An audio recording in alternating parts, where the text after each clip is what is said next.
There has been a series of attacks over the past week in the breakaway republic of Transnistria, bordering southwestern Ukraine, including an attack on a state security building in the capital.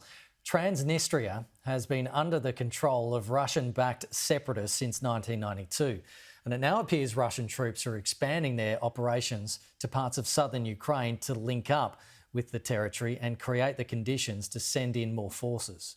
Mark Stone reports.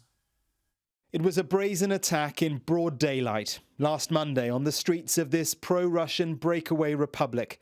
3 men fire rocket-propelled grenades at Transnistria's state security office.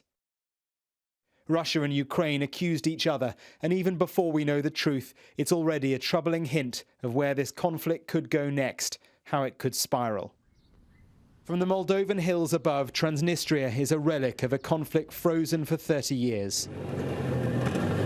The soldiers on the unofficial border into this land of limbo are Russian.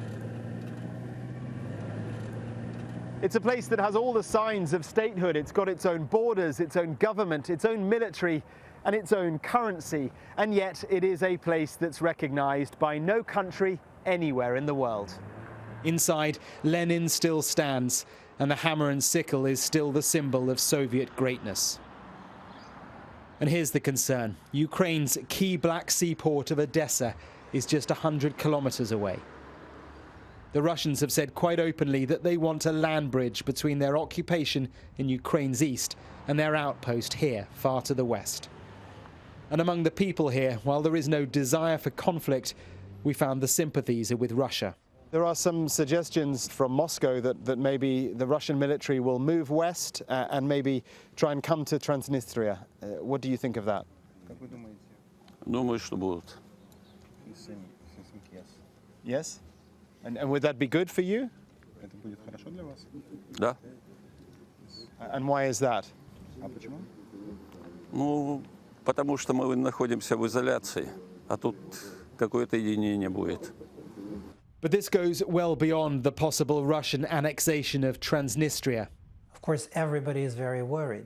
No question about that. Listen to the assessment of the man who was Moldova's deputy prime minister until last November. Our future as an independent state does depend to a great degree on how successful Ukraine is in fighting for its independence, in resisting, and ultimately surviving as an independent state.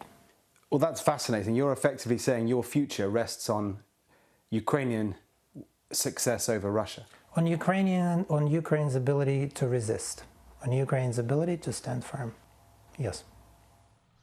Moldova is a neutral nation with no army, no protection from NATO. It's not a member of the EU, and it's reliant for almost all its energy on this power station inside Transnistria. The vulnerability is clear. Now a series of mysterious attacks and Russia's form for creating provocations. In a region so volatile, the focus is now on Transnistria.